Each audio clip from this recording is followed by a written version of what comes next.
Jasmine Crockett quoted federal law, so the judge fined her $1,000 for contempt. She didn't raise her voice. She didn't break a single rule. What happened next flipped the entire trial, stunned the prosecutor, and left the judge speechless. What did Jasmine Crockett reveal that was so powerful it made the judge question his own authority? Stay with us. This is a story worth every second of your time. The courtroom looked tired. Fluorescent lights buzzed overhead, casting a pale, sickly glow. Wooden benches creaked with every shift. The air was heavy, not hot, just thick, like it carried old arguments that never ended. A fan spun slowly, useless, loud. Papers rustled. A cough echoed. It felt less like a place for justice, more like a holding pen for quiet defeat. No one expected anything interesting. Just another case. Just another day. Then the door opened. Judge Randall Forrester entered like a man built from concrete. Straight-backed, sharp-eyed, no nonsense. His robe didn't flow. It marched. An ex-Marine turned judge. He was famous for quick rulings and zero tolerance for courtroom drama. He didn't hear arguments. He shut them down. His gavel was his weapon, and he wielded it fast. Everyone in the room knew the drill. Speak fast, say little, move on. At the defense table stood Jasmine Crockett.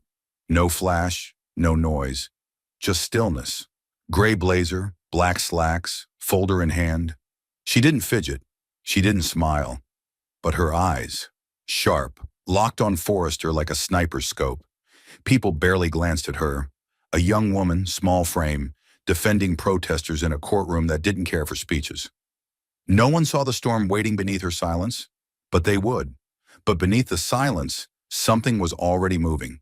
Jasmine Crockett wasn't just standing still. She was preparing to strike. She stepped forward with calm precision, every movement careful, her fingers gliding across the folder like a pianist getting ready to play. Then her voice, low but clear, cut through the stale courtroom air like a blade. "Your Honor," she began, "this case isn't about property rights. It's about 6 citizens who used their First Amendment rights on public steps and were arrested for it." Judge Forrester didn't move. Jasmine kept going, citing Holder v. Community Network, a little-known case but one that fit perfectly. That court ruled peaceful protest on publicly accessible property isn't criminal trespass unless there's a clear disruption. That didn't happen here. She paused. Let it sink in. All my clients did was sit and speak, and that's what they were punished for. A quiet stir moved through the gallery, but Jasmine stayed locked in. She wasn't rattled. She was ready. Judge Forrester leaned forward, like a man suddenly realizing this might not go as expected. "That's not a binding case," he said, his voice tight. Jasmine didn't miss a beat. "True, Your Honor, but the Constitution doesn't change with location. The message is the same. Peaceful expression, without obstruction, is protected." Her tone didn't rise, but it struck hard. This wasn't law enforcement. It was censorship. The room froze. Even the prosecutor looked uneasy now, flipping through papers that suddenly didn't help. Jasmine let the silence grow. It wasn't hesitation. It was strategy. In that moment, she wasn't just a lawyer. She was holding the mirror up to the system and daring it to look back. But not everyone in that room was ready to hear the truth. And Judge Randall Forrester, least of all, was prepared to be called out, calmly, legally, and in front of a full courtroom. His voice broke through Jasmine's next sentence like a blade snapping midair. "Ms. Crockett," he said, slow and sharp, "this court does not entertain political speeches disguised as legal arguments. You've been warned once. Do not test me again." The words weren't just a reprimand. They were a threat wrapped in formality, the kind meant to remind her who held the gavel. But Jasmine didn't react with fear. She didn't apologize. She didn't blink. She turned to the next page in her folder, like he hadn't spoken at all, and kept going. "As I was saying, in Donovan vs. Metro PD, the court made it clear, protesting on publicly accessible property without obstruction does not constitute criminal trespass." Her voice didn't rise, but it struck harder with every word. She wasn't performing. She was prosecuting. Only the one on trial wasn't sitting at the defense table. It was the system itself.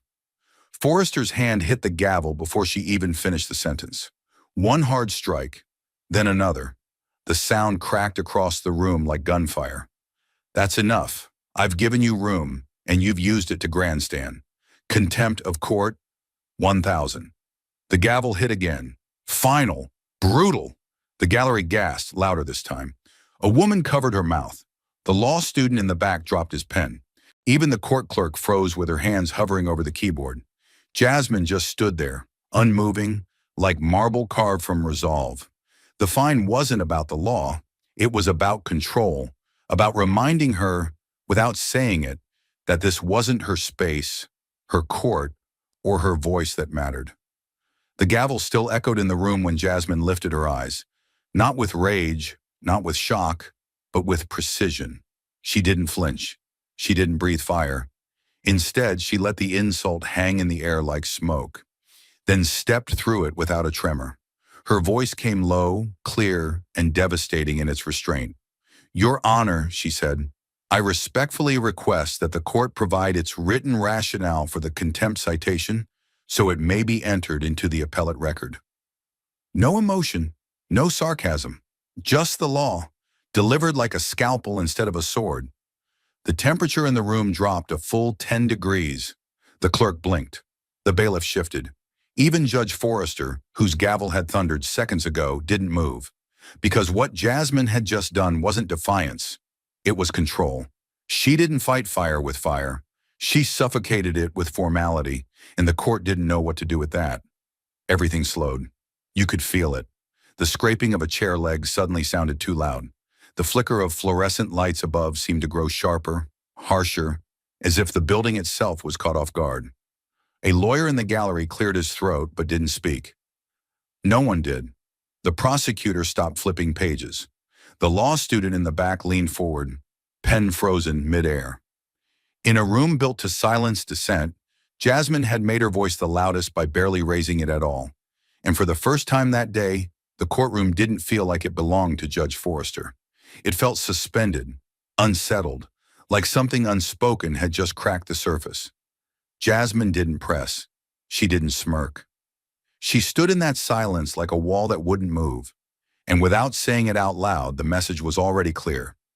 You can find me, but you will explain yourself, and I'll be waiting. And while the courtroom sat frozen in silence, Jasmine's mind flashed back. 2 days earlier, before the gavel, before the fine, before the fight. Back to when the injustice first landed on her desk like a quiet spark waiting to ignite. It was late afternoon. The sun had already begun to drop behind the concrete skyline of Dallas, casting long shadows across the floor of Jasmine's office. The place wasn't fancy. No floor-to-ceiling windows, no chrome finishes, just stacks of case files, a flickering desk lamp, and walls that knew the weight of real battles. Her phone buzzed once, then again. She answered with a clipped, "Crockett." The voice on the other end belonged to Elise, a volunteer paralegal from a local civil rights group. "You heard about the Northern Star arrests?" Jasmine hadn't. 6 people taken in this morning. Protest on the front steps. No damage, no shouting. Just sitting and reading.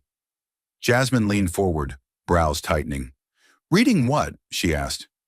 "King, Baldwin, Angela Davis." One was reading out loud when the officer grabbed her mid-sentence. Something inside Jasmine went still. She minimized her open casework and pulled up the link Elise sent. It was a live stream, shaky, low quality, but damningly clear. The protesters sat in a quiet line, backs straight, signs on their laps, their voices no louder than conversation. No bullhorns, no chanting. Just words, measured, intentional. Then through the corner of the frame, Officer Trent Walsh entered. No PA system, no crowd dispersal protocol. His lips moved, barely audible over the street noise. And within seconds, his hands were on a woman's arm. She stumbled, her book still open, still reading as he dragged her to her feet. That woman, Marissa Elkins, was a local art teacher. Jasmine would learn later that she'd brought her students posters to paint that morning.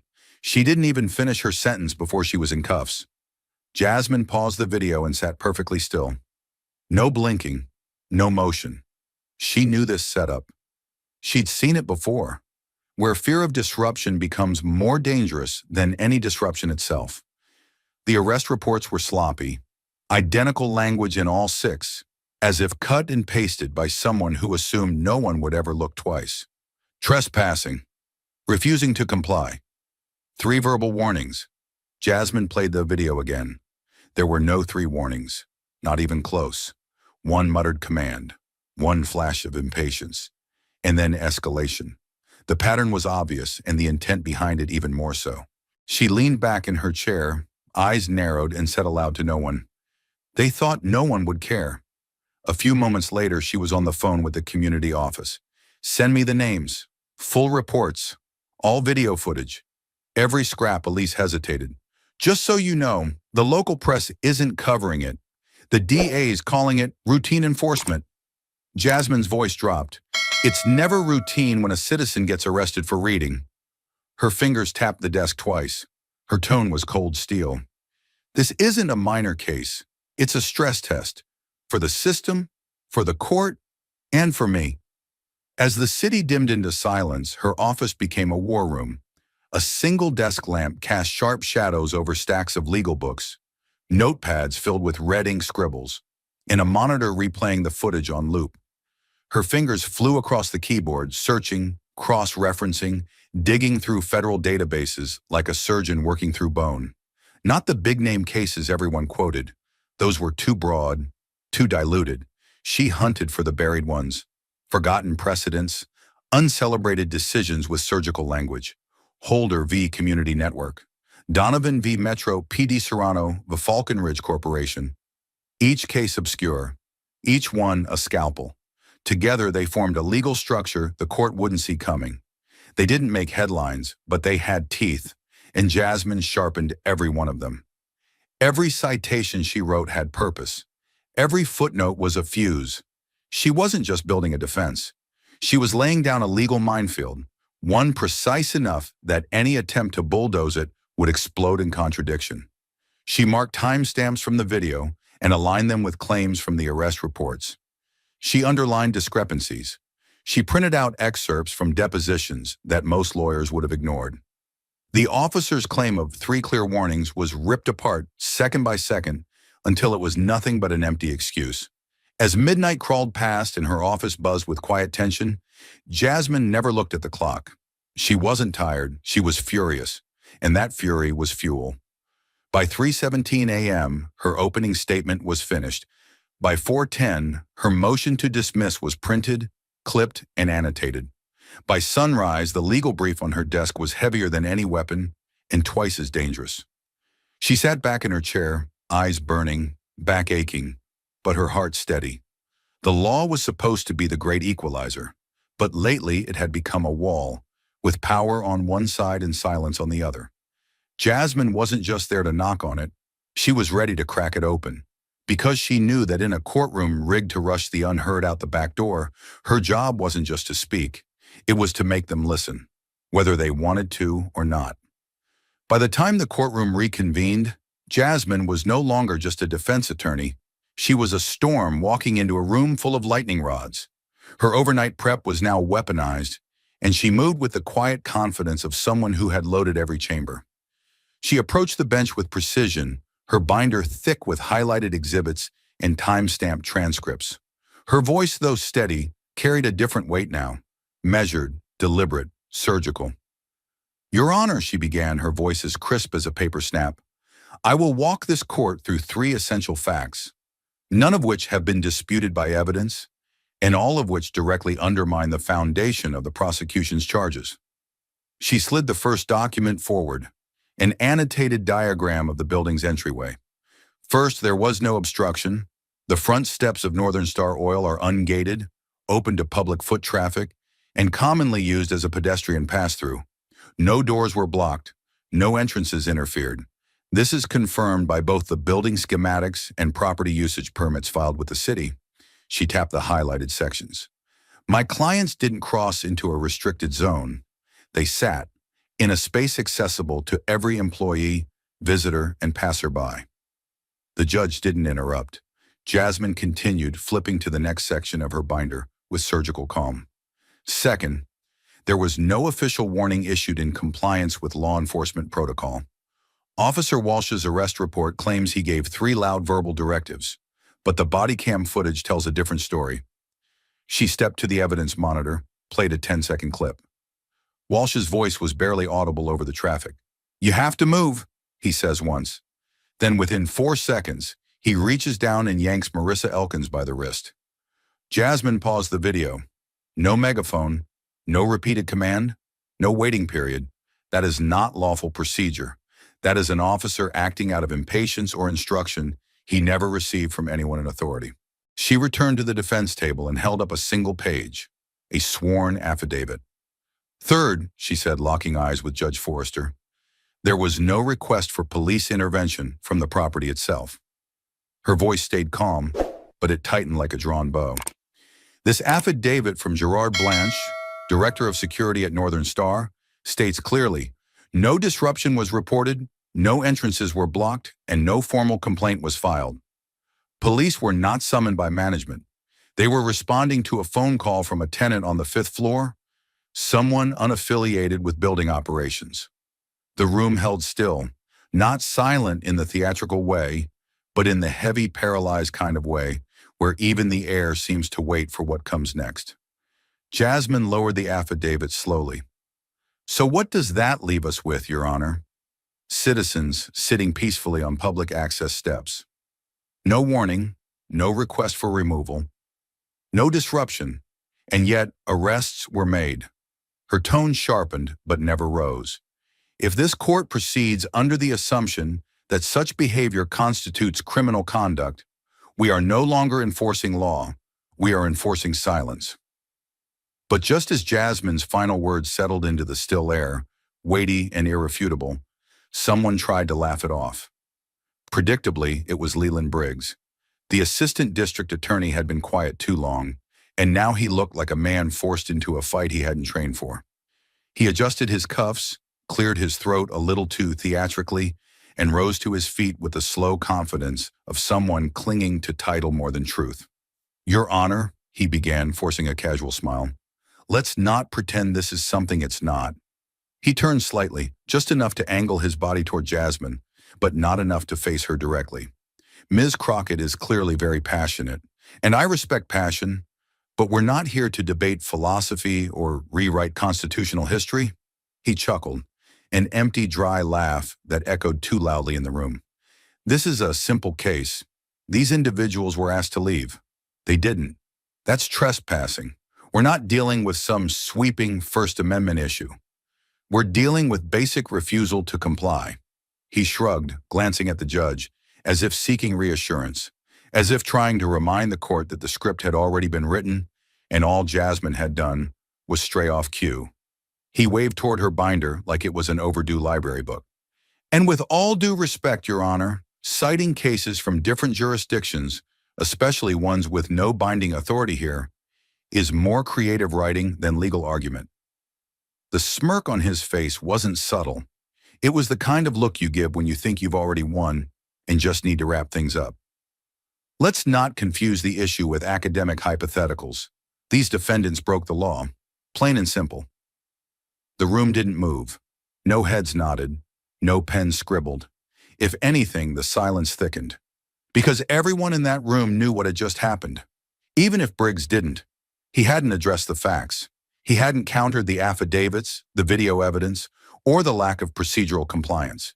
Instead, he tried to shrink Jasmine down to emotion, to make her seem like the angry voice in a courtroom that preferred calm submission. But what he failed to see, what made the tension so sharp it could cut, was that Jasmine hadn't raised her voice once, and yet every word she spoke had landed like a hammer. Briggs had sound, Jasmine had substance, and the difference was starting to show. And as Briggs sank back into his chair, proud of his hollow performance, all eyes turned to Judge Randall Forrester. The man who could end this with a single sentence. But he didn't. He couldn't. Because beneath his furrowed brow and clenched jaw, something far more dangerous was happening. Doubt. Forrester shifted in his chair like the leather had suddenly become too tight. His fingers drummed once against the wood of the bench, then stopped. He glanced down at the affidavit Jasmine had presented, still lying in front of him like an accusation. His nostrils flared, not in anger but in conflict. Everything in his posture screamed resistance, but not to her logic, to the fact that her logic left him nowhere to stand. He wanted to shut her down, to swat her arguments aside like he'd done to dozens of lawyers before her. But this time, there was no opening, no misstep, no grandstanding he could latch onto. Just line after line of clear constitutional structure, cold, sharp, and undeniable. His discomfort wasn't loud, but it was visible. A slight twitch in his jaw, the way his eyes narrowed when she spoke, the way he gripped the edge of his bench just a little too hard, like holding on to authority by the fingertips. He hated how clean her argument was, how unshakable, how she had backed him into a corner without raising her voice or even breaking rhythm. Because in this courtroom, his courtroom, Forrester wasn't used to being the one on the defensive.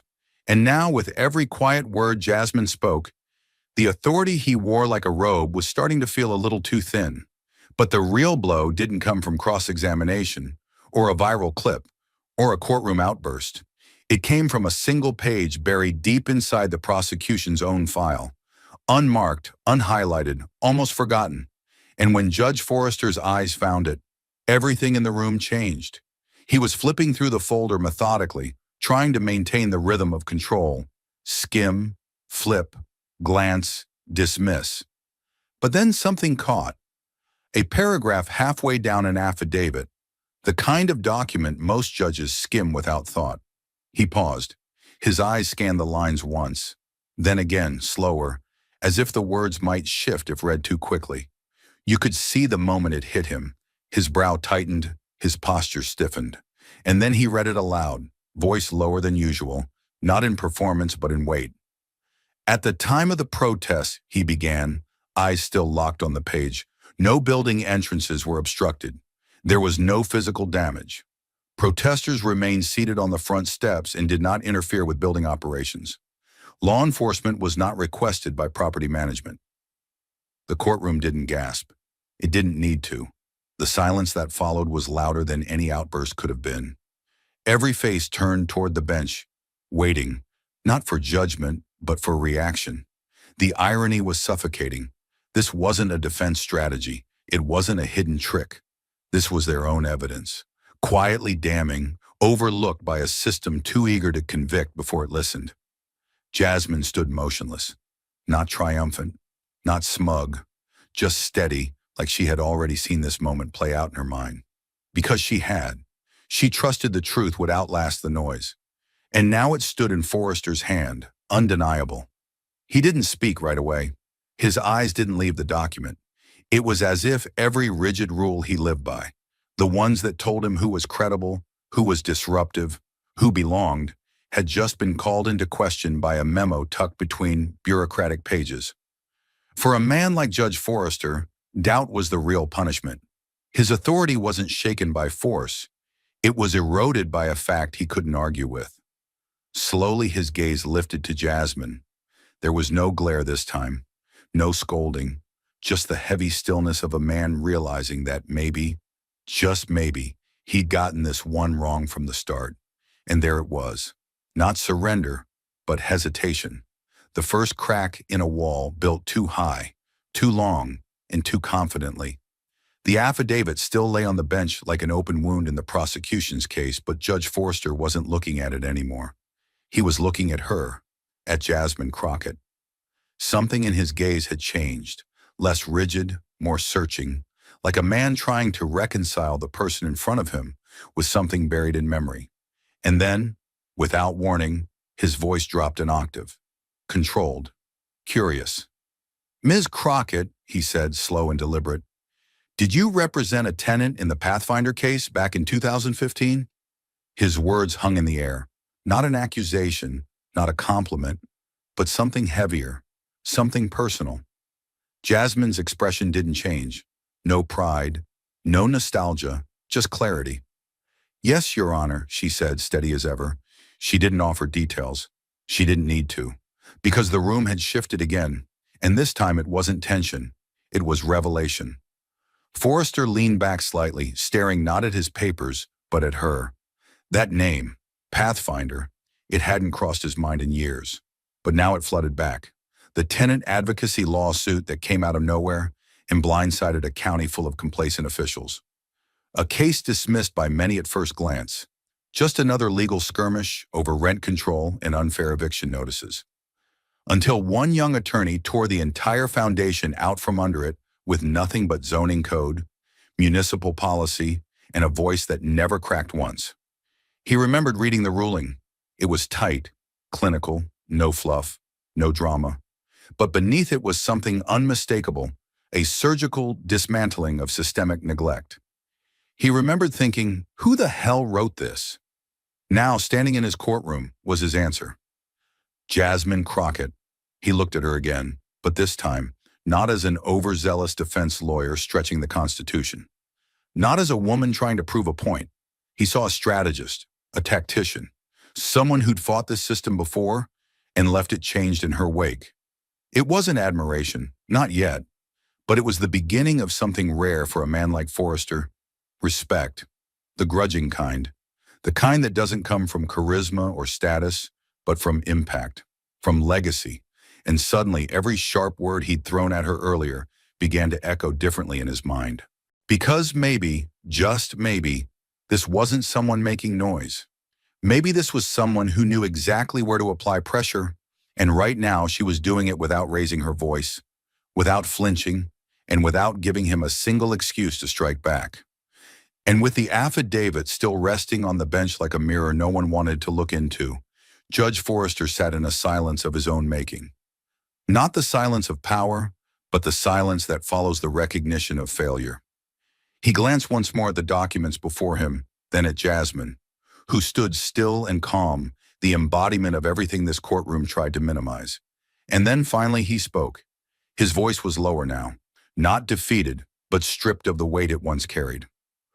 After reviewing the full record, he said slowly, each word deliberate, each pause loaded, and considering the sworn statement provided by the property's security director, the lack of procedural compliance by the arresting officer, and the absence of any actual obstruction or threat, a breath. Just one.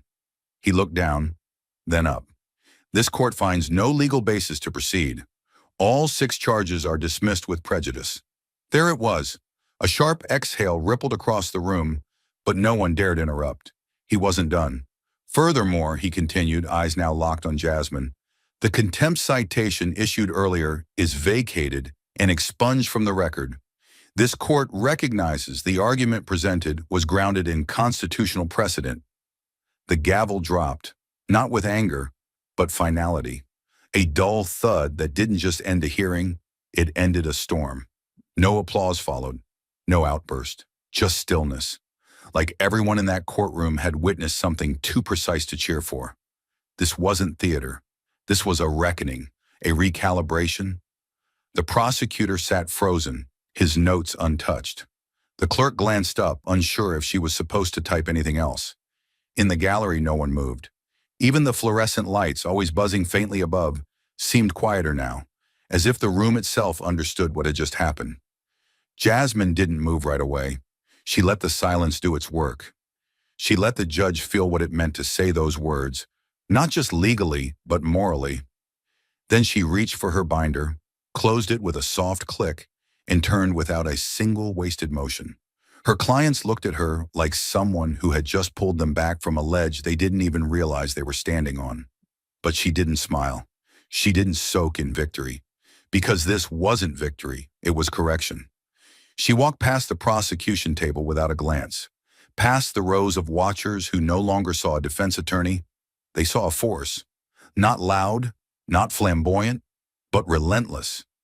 And as she crossed the threshold of the courtroom doors, she didn't look back. No robe, no badge, no ceremonial armor. Just truth in her voice, law in her hands, and a presence that couldn't be ignored.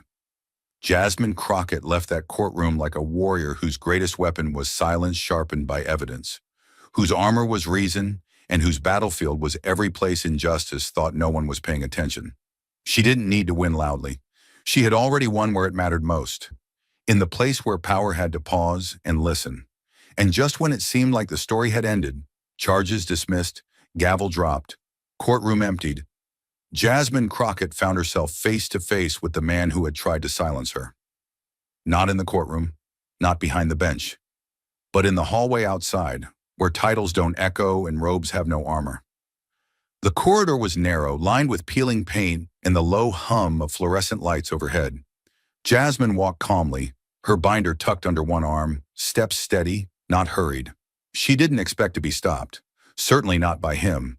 But there he was, Judge Randall Forrester, no longer robed, no longer towering behind a bench. Just a man in shirt sleeves, tie slightly loosened, holding his jacket in one hand and something heavier in the other. Reflection. His eyes weren't sharp anymore. They were tired but not defeated, thoughtful but not soft. He looked like a man who had walked into that courtroom certain of the world and walked out unsure if he'd ever seen it clearly at all. He didn't speak right away. For a moment, they just stood there. Two professionals who had just shared a battlefield where only one walked away with clarity. Then finally he broke the silence.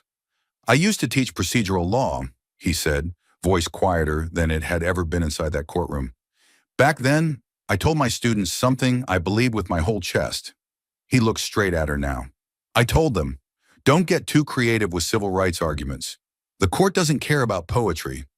There was no bite in his tone, no sarcasm, just honesty, and a hint of something that sounded like regret. Jasmine didn't smile. She didn't take the bait. She just met his gaze with the same stillness she had carried into his courtroom hours earlier. "Do you still believe that?" she asked evenly, like a question she already knew the answer to. The hallway buzzed faintly around them, but in that moment, everything else faded. Forrester didn't respond right away. His mouth opened, then shut again. He looked down at his shoes, then back at her. The pause wasn't theatrical. It was real, thoughtful, earned. And then, with a voice that had lost its usual command, he said, "I'm starting to think it depends on who's delivering it." There was no applause, no music, no closing line to signal a clear-cut victory. What passed between them wasn't approval. It was a shift, a recalibration of power, the beginning of something far rarer than praise, recognition. The kind that doesn't need to be spoken because it sits in the silence between two people who know the game, know the rules, and know when those rules have been rewritten. Jasmine nodded once, barely. She didn't thank him. He hadn't offered a favor. She didn't gloat. There was no need. This wasn't about winning. It was about being seen, not as a troublemaker, not as noise, not as a line in someone else's narrative, but as exactly what she was, a strategist, a builder of arguments, a voice that refused to echo but insisted on impact. Judge Forrester exhaled slowly, a sound that said more than words could. He didn't ask for forgiveness. He didn't try to explain away what had happened in that courtroom, and that, in its own way, was the most honest thing he could have done. Because the truth was clear now, etched between every line of motion and stillness, between every word said and everyone held back. He had underestimated her, and it would never happen again. He gave a small nod, almost imperceptible, and turned to go, leaving Jasmine standing in the same place where, hours earlier, she had walked in expected to lose. She didn't watch him leave. She didn't need to. Because when someone like Forrester, fortress of the system, wall of tradition, gives you that kind of admission, even without calling it one, you don't chase it. You let it land, and then you carry it with you, not as a trophy, but as proof that pressure, applied precisely, changes even the most immovable stone. She walked away a moment later, not faster, not prouder, just the same measured pace. The hallway behind her faded into quiet, but everything about that silence had changed, because now every step forward wasn't just hers. It belonged to the people who had been silenced before her, to the ones still sitting outside systems that don't believe they belong, and to the ones who would watch her from afar and think, if she stood, maybe I can too. That moment in the hallway didn't make headlines. It didn't go viral. But it was the turning point no one saw coming. Not when the law cracked open, not when justice was shouted, but when a judge with power looked at a woman he once dismissed and saw, finally, the gravity of her presence.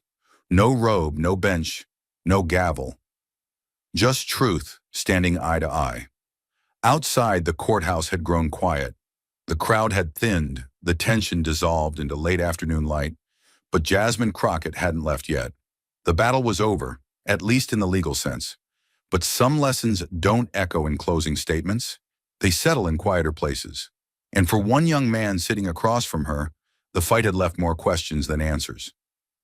Nico sat stiffly at the small cafe table across from Jasmine, his hands still tight around a paper coffee cup he hadn't sipped from. His shirt was wrinkled from hours on courtroom benches, his notepad filled with shaky lines and half-written thoughts. He had watched her dismantle a case, shift the power of a courtroom, and walk away with her head high. But now, under the soft shade of a sidewalk umbrella, he looked more shaken than awed. His voice came low, edged with confusion. "How?" he asked. "How did you not lose it? When he fined you, when he cut you off, when he looked at you like you didn't belong there?" I was ready to shout. "You didn't even blink." Jasmine leaned back in her chair, her blazer folded beside her, a glass of untouched tea sweating slowly on the table. She didn't answer right away. She let the question linger, like everything else she'd done that day, measured, deliberate. Finally, her voice broke the pause. "Because the court doesn't respond to outrage," she said quietly. "It responds to structure. It doesn't care how offended I am. It doesn't hear pain. It hears precedent." Nico frowned, still gripping his cup, still trying to process. "But it was personal," he said. "Everything about how he treated you, the fine, the tone. He didn't treat you like a lawyer. He treated you like a nuisance." Jasmine nodded once. "He did," she said, "and I knew he would." She glanced out toward the street, where 2 protest signs leaned forgotten against a bench. "That's the first rule of fighting in a room built to exclude you. Don't play the part they've written for you." He wanted emotion. He wanted volume. I gave him facts. I gave him something he couldn't strike down without revealing his own bias. She turned back to Nico, her eyes sharp but not unkind. "You want to change the system?" she asked. "Then you need to understand the system. You need to learn its language, its weaknesses, its blind spots. You don't walk into a courtroom like a storm and expect justice to bow. You walk in like a scalpel and you cut precisely where it bleeds." Her words landed with the weight of truth, not performance. Nico looked down, humbled, overwhelmed. "But you were alone up there," he said, voice quieter.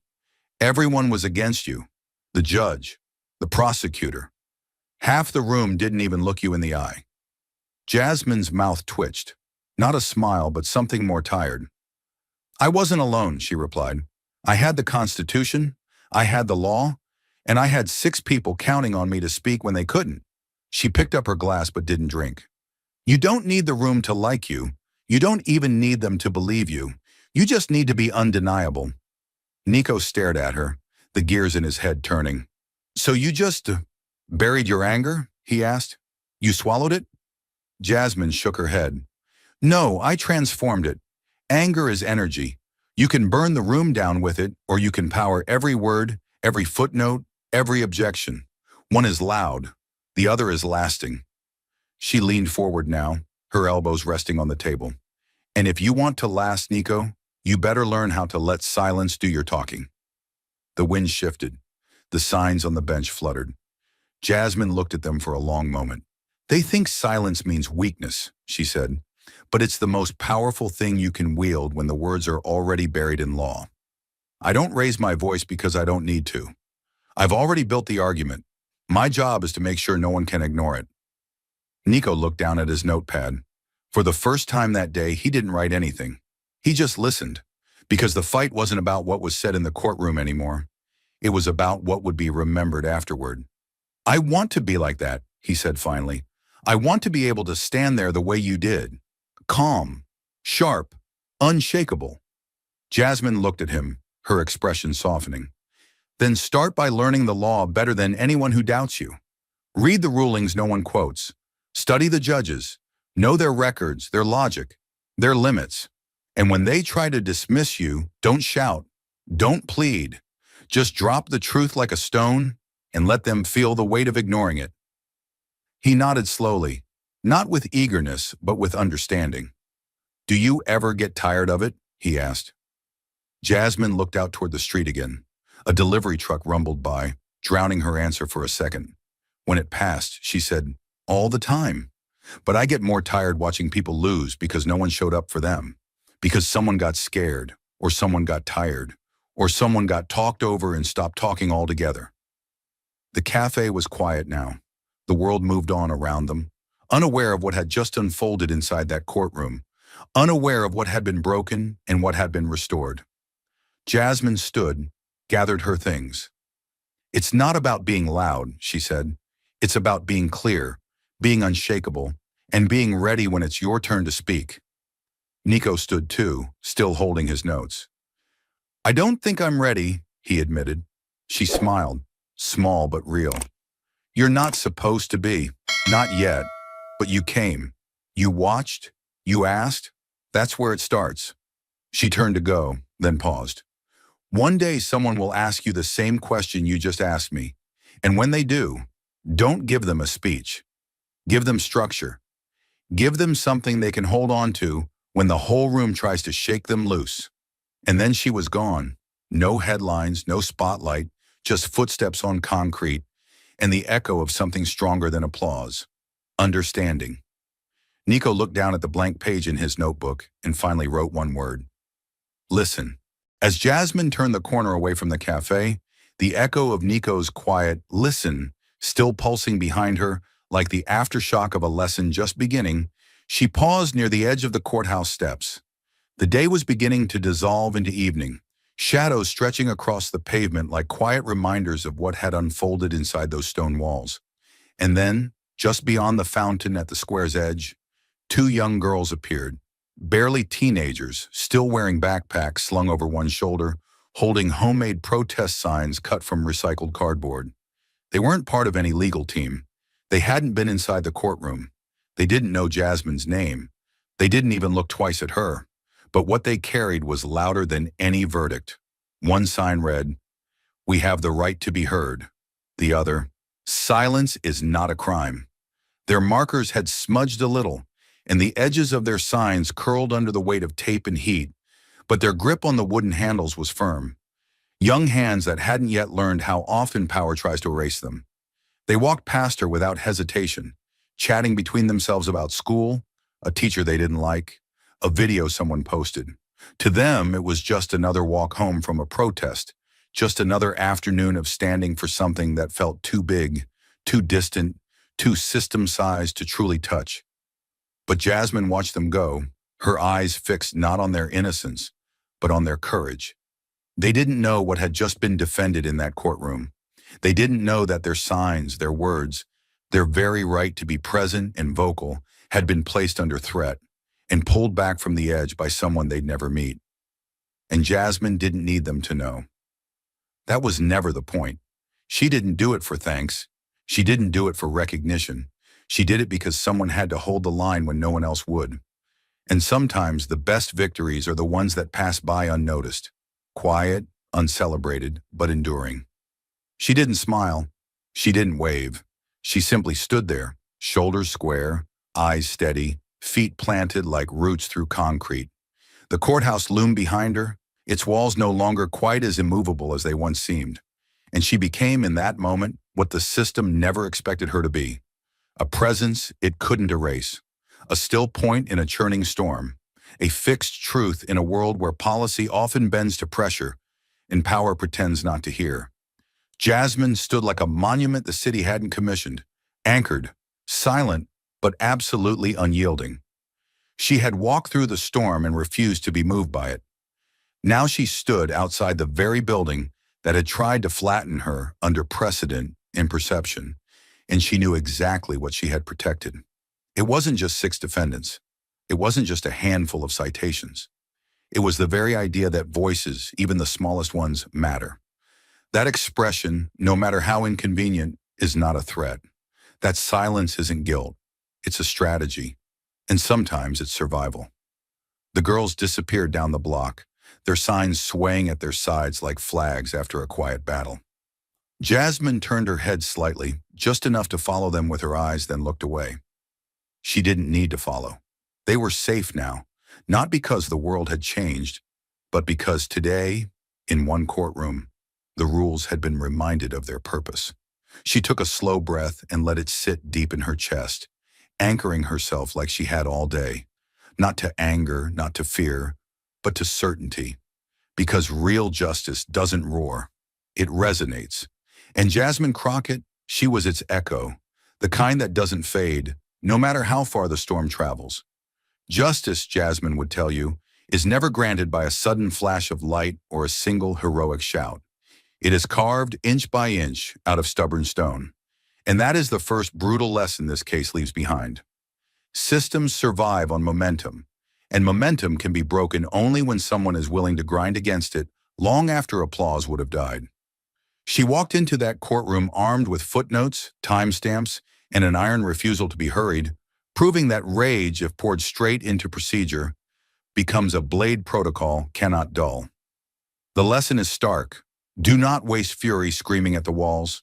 Spend it tracing every crack, every hidden bolt, because the wall will never crumble simply because it offends you. It will crumble when you prove it was built on bad math. Jasmine's triumph shows that emotion may start the engine, but only structure drives it to the finish line, and drama without documentation is just noise that power has learned to tune out. In a world where shouting is cheap and viral outrage lasts 24 hours, precision is the quiet weapon that keeps cutting long after hashtags fade. Her story instructs us that mismatched expectations, believing moral clarity alone should sway a judge, are exactly what systems rely on. They anticipate anger because anger is easier to dismiss than evidence. Jasmine inverted that expectation, turning every slight, every contempt fine into fuel for greater focus. And by the time the gavel dropped, even the man who brandished it had to concede that discipline outlasts dominance. The second lesson is grimly practical. Oppression often travels in the mundane paperwork nobody bothers to read. So real warriors study that paperwork like it holds the secret codes, and it does.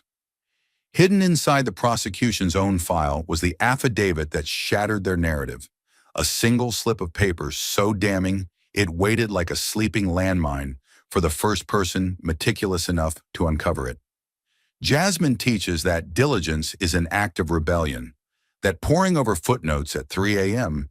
can be more subversive than chanting in the street, because bureaucracy counts on your exhaustion.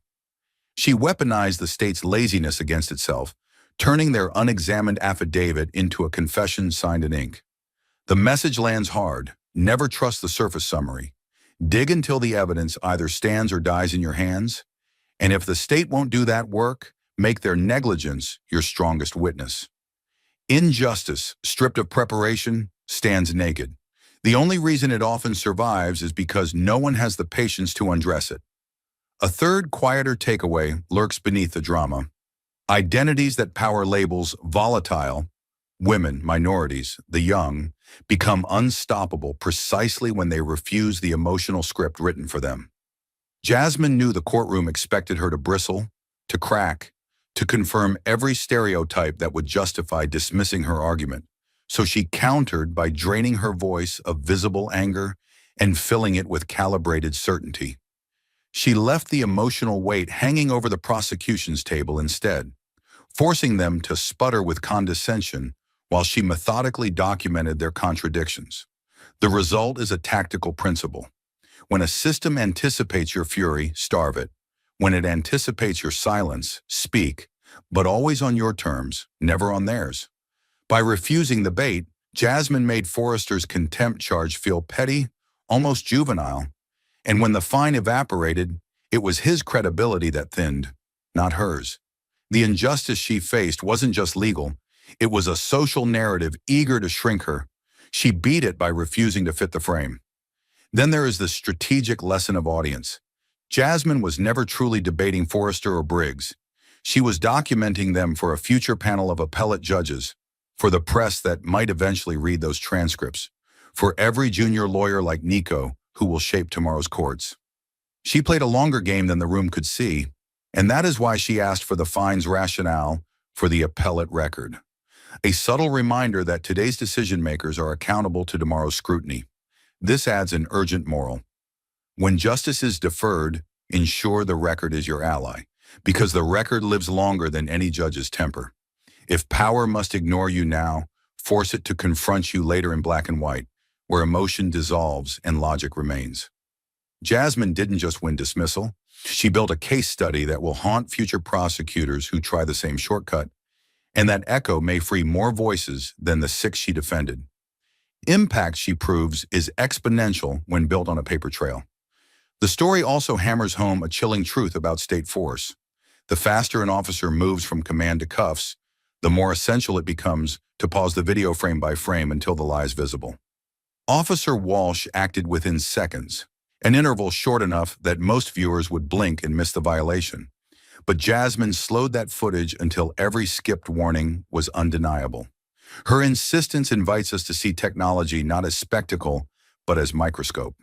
Zoom in, isolate, rewind, because power hides in speed. In that courtroom, time itself became evidence, and the state learned that seconds matter when freedom turns on procedure. For every reader, the implication is clear. Record everything, annotate everything, audit everything, because the system counts on motion blur to disguise misconduct.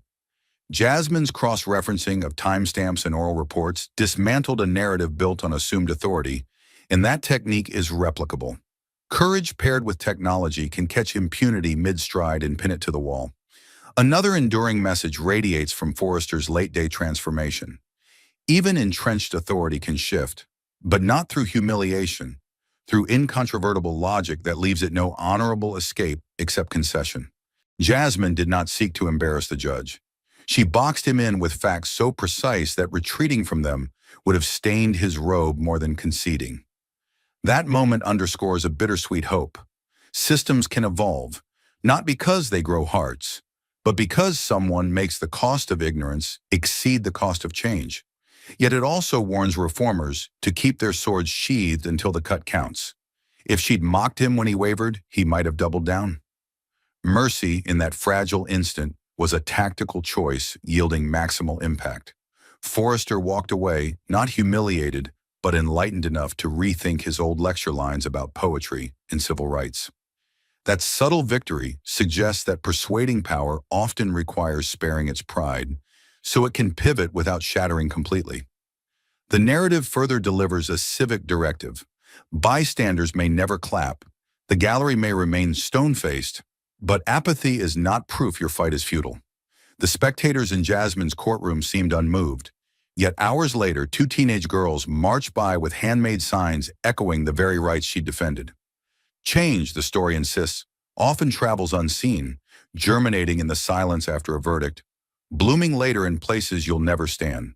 Therefore, measure success not by cheers, but by aftershocks. A policy memo revised, a protest unharassed, a young intern scribbling "listen" with renewed purpose. If you judge your worth by immediate accolades, the system has already won because it controls the room's reactions. Jasmine's composure demonstrates a deeper payoff. Endurance is its own applause, and unseen beneficiaries are the most profound standing ovation a fighter for rights can earn. The injustice Jasmine confronted, being fined for citing precedent, being labeled political for quoting constitutional text, highlights another principle. Oppression often disguises itself as procedural efficiency, accusing dissent of wasting the court's time. Her victory reminds us that expedience can be tyranny's best friend, trimming debates short before truth can breathe. Every citizen must therefore interrogate calls for keeping things moving when lives and liberties are on the line. Efficiency is admirable only when paired with equity. Jasmine slowed the process intentionally, forcing the court to linger on inconvenient evidence, proving that real justice requires endurance, not haste. Thus, the moral lands hard. When power says, "Hurry up," ask, "Who benefits from my silence?" Because the slow work of scrutiny may be the only shield the vulnerable possess. For activists, the tale offers tactical contrast. Passion in the streets must be mirrored by precision in the courts. or else one side of the battlefront remains undefended. The 6 protesters read speeches aloud. Jasmine translated those speeches into legal arguments that survival demands. A dual strike that protects bodies in public and rights on paper. She shows movements that chanting alone is fragile unless matched by attorneys who can encode chants into statutes and holdings. Likewise, lawyers isolated from on-the-ground struggle risk drafting beautiful briefs no one in the streets recognizes. The synergy between visible protest and invisible litigation is where sustainable power grows, and Jasmine's intervention illustrates that loop. Street energy alerted her office. Her ruling now safeguards future street energy. The circle tightens. Protest fuels precedent. Precedent shields protest. So every organizer and attorney should see themselves not as separate forces, but as alternating beats of the same drum. Personal resilience also pulses through the narrative. Jasmine operated on minimal sleep, under direct disrespect, and still maintained clinical clarity, proof that discipline over one's internal state can neutralize external hostility.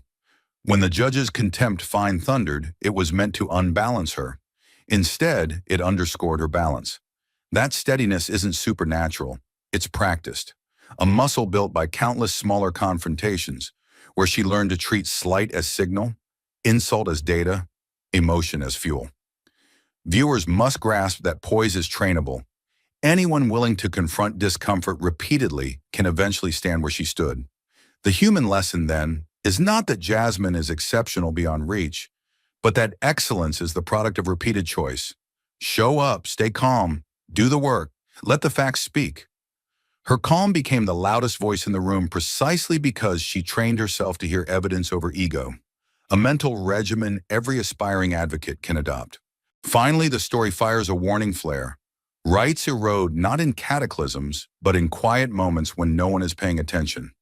The one officer who skips a warning, the one judge who rushes a hearing, the one affidavit that goes unread. Jasmine's vigilance illustrates how quickly those small slips snowball into precedent capable of crushing entire movements. Each missed objection becomes tomorrow's accepted shortcut. Therefore, the narrative implores citizens to treat every minor infraction as a seed of larger harm. Pull it out while it's still small. Waiting for grand injustice before engaging is a losing strategy because by then the rules will have been rewritten in the dark. Jasmine caught the breach early, and by stitching that fissure closed, she preserved structural integrity for countless unknown voices. The lasting directive is simple but stern. Guard the small edges or lose the whole field. In the end, Jasmine Crockett's battle is both cautionary tale and rallying cry, a demonstration that systems bend only under consistent, evidence-driven pressure, and a reassurance that such pressure can indeed be applied by individuals armed with knowledge and patience.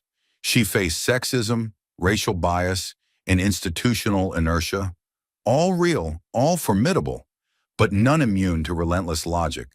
Her saga admonishes each bystander to choose their role. Spectator or scalpel, echo or anchor, roar or resonance, because there will always be another Officer Walsh, another hurried judge, another set of charges meant to silence dissent. The question is whether there will be enough Jasmines prepared to stand like fixed points in that storm. The humanistic message is as clear as it is demanding. Know the rules so well that you can weaponize them against anyone who wields them unjustly. Hold your ground without surrendering your voice, and remember that the quiet victories you secure today may be the sound someone else finally hears when they fear the whole world has gone deaf. And if Jasmine Crockett's story leaves you stirred, if something inside you shifted while watching her stand alone, unflinching, in a room built to bury voices, then the next question is not what happened, but what now? Because stories like hers aren't just meant to be remembered. They're meant to be answered. This isn't the end of a courtroom drama. It's the start of a blueprint, a call, a warning, a chance.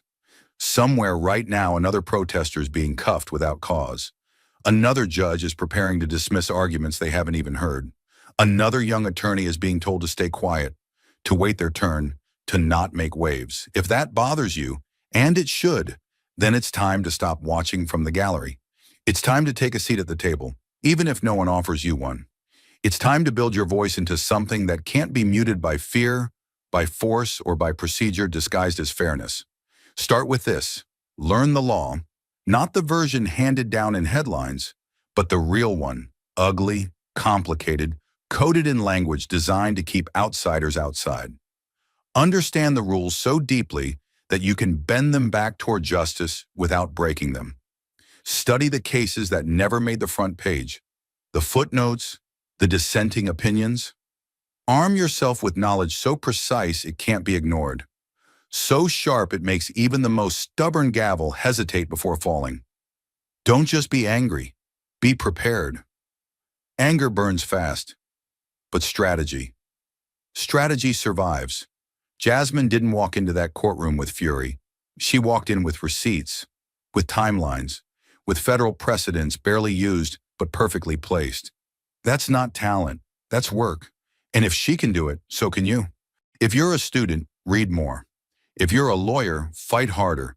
If you're an activist, record everything. If you're a citizen, show up. To hearings, to town halls, to protests where no one's watching yet, to the ballot box when it's not trending. And if you've never been inside a courtroom, go sit in one.